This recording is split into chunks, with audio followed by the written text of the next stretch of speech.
Shabbat Shalom. This Shabbat, the Torah portion is Korach from the book of Numbers. This is a great portion. The reason it's so great, and I love it so much, is this was my bar mitzvah portion. So I really enjoy this portion.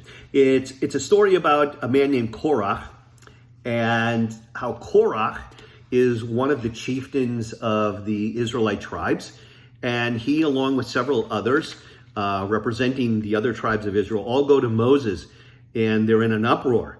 They're protesting the fact that Moses and Aaron had set themselves over everybody else.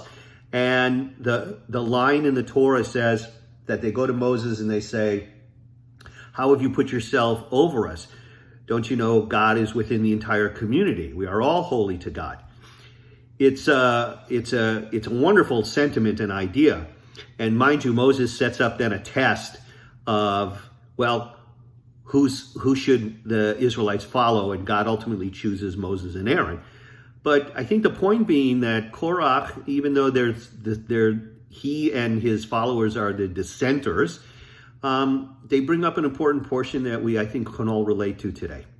We see in our society, in our community right now, the importance of resistance, of protests that have brought to light this terrible bias and systemic racism in our society and around the world against African Americans, against people of color. And we understand it as well as Jews, because we experienced it in Eastern Europe. We experienced it in the shtetl, the pogroms and the riots and the protests and the hatred and the violence. And as much as we reject the idea that violence can change things, nonetheless, the importance is to have a voice and to raise that voice in dissent and in protest when we see injustice. In our world today, we understand that God's laws apply to all of us equally, and that there is one human law for the equality and rights of the individual, no matter their race, their color, or their religion.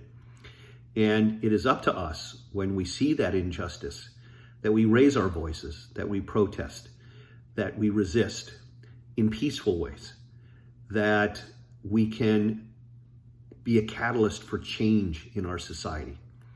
I pray that's what we can learn from Korach and the dissenters and those who rose up to Moses to question his leadership and the way that he was governing the people. Let it be that all of us know that God is within all of our midst, that we're all holy, and that we can all raise a voice in protest and dissent when we see injustice anywhere. Shabbat Shalom.